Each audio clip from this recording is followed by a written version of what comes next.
నమస్కారం అండి, నేను నరసింహ నాటుకోళ్ల ఫామ్ నుంచి మాట్లాడుతున్నాను. నా ఫామ్ లొకేషన్ వచ్చేసి సొలస గ్రామం, ఎడ్లపాడు మండలం, పల్నాడు డిస్టిక్లో ఉందండి.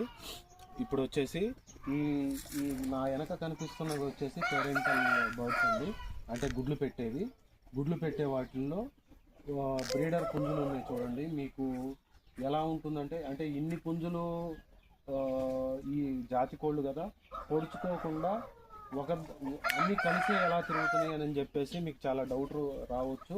దీన్ని నేను ఎలా చేస్తానంటే 7వ నెల దగ్గర నుంచి కలుపుకుంటూ వస్తానన్నమాట. అంటే ఒకదానికి ఒకటి పారిపోయే విధంగా కలుపుకుంటూ వస్తాను.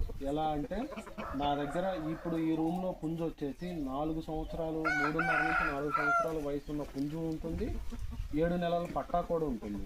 ఒకదాని కింద ఒకటి వేసుకుంటూ వచ్చినప్పుడు ఒకదానికి ఒకటి పారిపోతూ కలిసి తిరిగే ఛాన్సెస్ ఎక్కువ ఉంటాయండి, కలిసి బ్రీడింగ్ చేసుకునే ఛాన్సెస్ ఎక్కువ ఉంటాయి. కాబట్టి ఇది ఒక బ్రీడింగ్ సెటప్లో బ్రీడింగ్ సెటప్ మెయింటెనెన్స్లో ఇది ఒక టైప్ ఆఫ్ ట్రిక్ అండి. ఖచ్చితంగా మీరు ఫాలో అవ్వండి, మనం సక్సెస్ అవ్వచ్చు. Thank you.